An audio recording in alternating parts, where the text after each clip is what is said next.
Oi, Chuchu, como é que você tá? Espero que bem. Hoje vim trazer mais um trecho do livro Mulheres que Correm com os Lobos para a gente fazer uma análise e entender um pouco mais de como a Clarissa trata dos assuntos do mundo, do universo feminino. Vamos lá? As histórias são bálsamos medicinais. Achei as histórias interessantes desde que ouvi minha primeira. Elas têm uma força. Não exigem que se faça nada, que se seja nada, que se haja de nenhum modo. Basta que prestemos atenção. A cura para qualquer dano ou para resgatar algum impulso psíquico perdido está nas histórias. Elas suscitam interesse, tristeza, perguntas, anseios e compreensões que fazem aflorar o arquétipo, nesse caso, o da mulher selvagem. Nas histórias estão incrustadas instruções que nos orientam a respeito das complexidades da vida. As histórias nos permitem entender a necessidade de reerguer um arquétipo submerso e os meios para realizar essa tarefa. Dentre centenas de histórias que examinei durante décadas, as que estão nas páginas que se seguem são as que exprimem com maior clareza a fartura do arquétipo da mulher selvagem. Bom, a Clarissa escreve o livro Mulheres que Correm com os Lobos baseada em histórias, contos, do universo dos contos de fadas e outros tipos que ela foi colhendo situações que se pareçam com o universo feminino para usá-los como simbologia, para usá-los como simbologia, para usá-los como metáforas da nossa vida como ela é.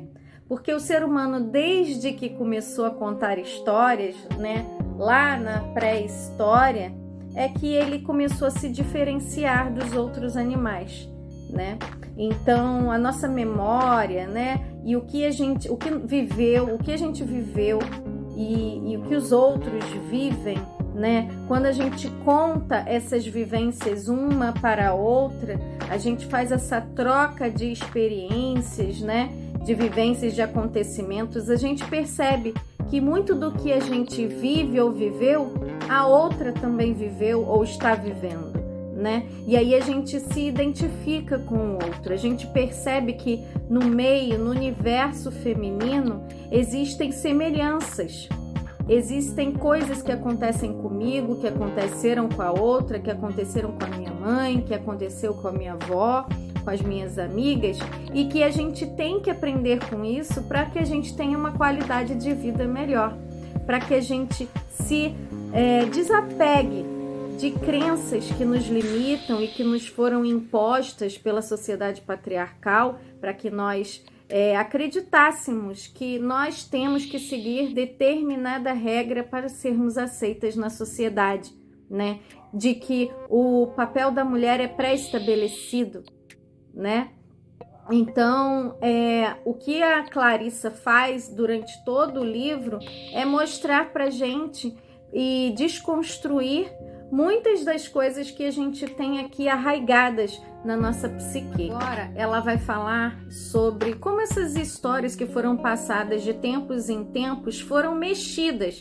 de acordo com quem as escrevia, com a visão de mundo de quem escrevia. Por exemplo, aqui ela cita os irmãos Grimm, que eram cristãos. Por exemplo, no caso dos irmãos Grimm, entre outros colecionadores de contos de fadas dos últimos séculos, existe forte suspeita de que os informantes, ou seja, os contadores de histórias daquela época, às vezes purificavam, entre aspas, as histórias em consideração aos irmãos que eram religiosos. Também suspeitamos de que os famosos irmãos tenham continuado a tradição de cobrir antigos símbolos pagãos com outros cristãos. De tal modo que uma velha curandeira, num conto, passa a ser uma bruxa perversa. Um espírito transformava-se num anjo. Um véu ou coifa iniciática tornava-se um lenço. Ou uma criança chamada Bela nome costumeiro para a criança nascida durante os festejos de solstício, era batizada de Schmerzenreich. Dolorosa, significa dolorosa. Os elementos sexuais eram omitidos, animais e criaturas prestimosas eram transformados em demônios e espíritos do mal. Foi assim que se perderam muitos dos contos femininos, que continham instruções sobre o sexo, o amor, o dinheiro, o casamento, o parto, a morte e a transformação. Foi assim que foram arrasados e encobertos os mitos e contos de fadas que explicavam mistérios antiquíssimos das mulheres. Da maioria das coletâneas de contos de fadas e mitos hoje existentes, foi expurgado tudo o que fosse escatológico, sexual, perverso, pré-cristão, feminino, iniciático, ou que se relacionasse com as deusas, que representasse a cura para vários males psicológicos e que desse orientação para alcançar êxtases espirituais. Então, quando ela fala sobre essa origem, como que foi catalogado, escrito e passado, ela fala como eles foram mexidos e transformados durante a história de acordo com os interesses de quem estava escrevendo, com a visão de mundo de quem estava contando as histórias, para agradar os irmãos Grimm, né? E os irmãos Grimm ainda mexiam mais ainda, e daí é que foram passadas de tanto em tantos anos, né? Que a gente tem aí vários contos de fadas e foram perdendo muito dos significados e tomando outros significados que criaram na nossa cabeça essas ideias de que bruxa é uma coisa perversa, quando no conto original era uma curandeira que fazia um chá, que fazia uma pastinha ali para colocar nos machucados, né? Bom, Clarissa então foi investigando para chegar o máximo possível ao conto original, para ela ter essa imparcialidade, né, da história, né, e ver o que ela poderia aproveitar realmente para o nosso universo feminino. Então ela coloca aqui assim: recebo a ajuda de modelos presentes nos mundos imaginários, no inconsciente coletivo de todos os seres humanos, aos quais podemos recorrer através de sonhos e de estados especiais da consciência. Muitas vezes, um último acabamento pode ser obtido por meio da comparação das versões das histórias com dados arqueológicos das próprias culturas femininas ancestrais, como, por exemplo, imagens, máscaras e cerâmicas rituais.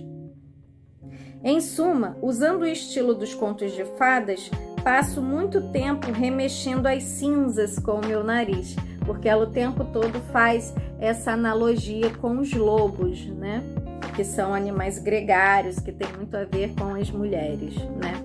E aí continua, revelando muitas vezes espantosas estruturas subjacentes que começam a sanar a tristeza das mulheres originada pela destruição de tantos dos antigos mistérios, coisas que foram modificadas para nos moldar, né? Não, retira esse trecho aqui, coloca esse outro aqui, porque a educação, os aprendizados eram feitos de forma oral, né? Lá no início, né? E depois veio a escrita, né? E isso foi se passando textos como instrutivos, né? Então, onde mostravam, davam lições de moral para que as pessoas aprendessem como conduzir na sociedade, né? Quais regras deveriam obedecer e etc.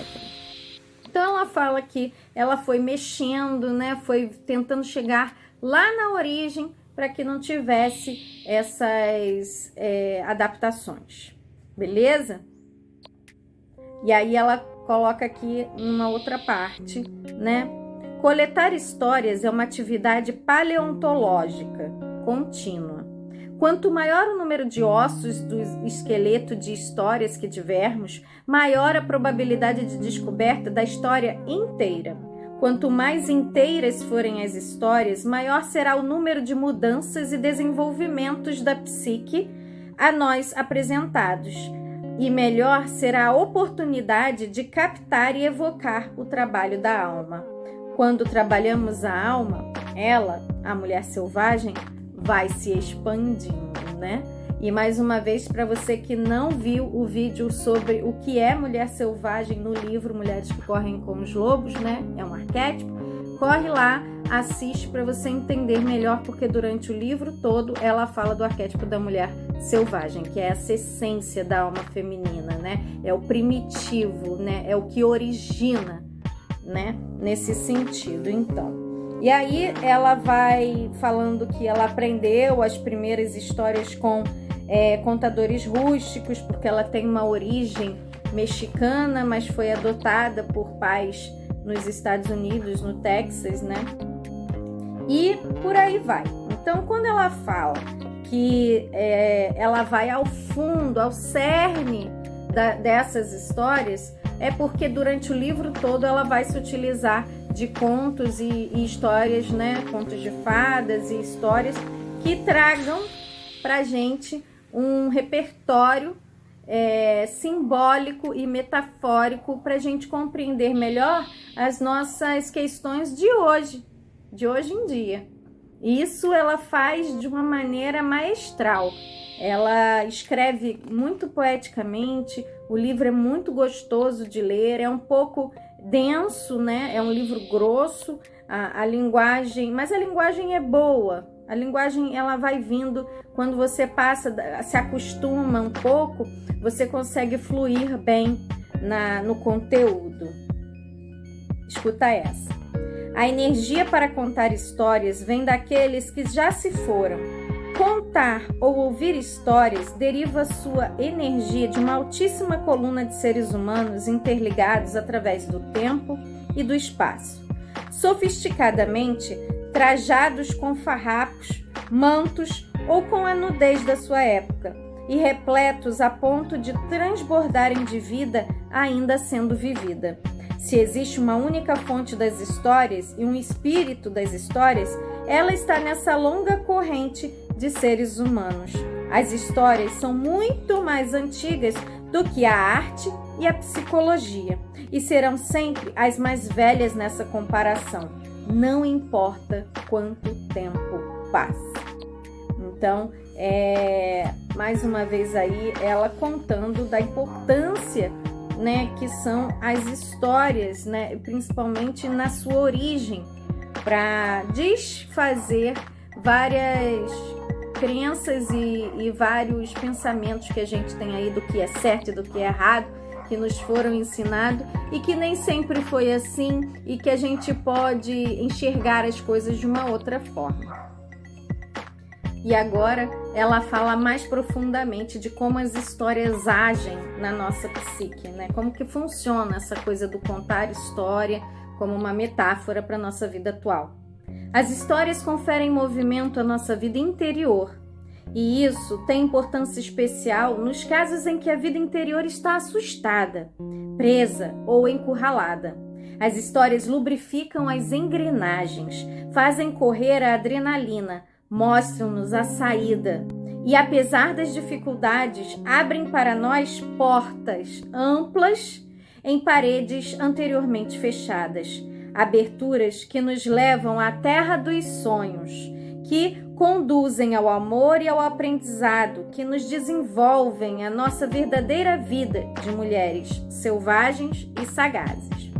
E aí ela continua, então as histórias vêm lubrificando, vêm mostrando a saída pra gente, e a gente vai o quê?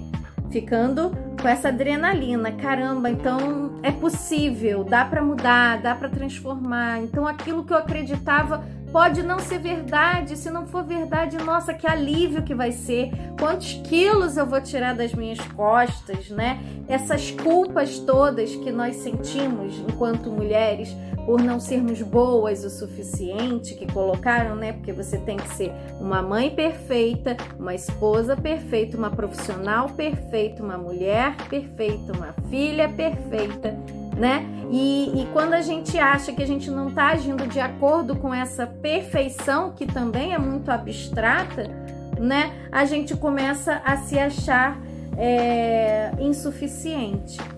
E aí a gente começa a criar culpas, coloca pesos aqui, né, nas nossas costas, na nossa cabeça, que nos fazem ter uma vida medíocre, uma vida sem essa força e segurança de ser quem você é, né? De agir na sua essência, com a sua essência, né? Não se importando com o que os outros vão pensar de você, se você estiver de acordo com os seus valores, com os seus princípios, se você estiver dando o melhor de si naquele momento, naquela situação, então não se preocupar em agradar a todos, né? Porque isso é impossível de se fazer e também não existe motivo que justifique a gente ficar tentando agradar a todo mundo, né? Isso aí com certeza nos leva à frustração. E aí agora ela tem um trechinho aqui para a gente terminar, muito bom, que ela fala sobre o livro e as histórias, né? Este é um livro de histórias de mulheres apresentadas como marcos ao longo do caminho. Elas são para você ler, refletir e prosseguir na direção da sua própria liberdade natural e conquistada, do seu carinho para consigo mesma, para com os animais, a terra, as crianças, as irmãs, os amantes e os homens. Já vou lhe avisar, as portas para o mundo da mulher selvagem são poucas, porém valiosas. Se você tem uma cicatriz profunda, ela é uma porta. Se você tem uma história muito antiga, ela é uma porta. Se você gosta do céu e da água tanto que mal consegue aguentar, isso é uma porta. Se você anseia por uma vida mais profunda, mais plena, por uma vida sã, isso é uma porta.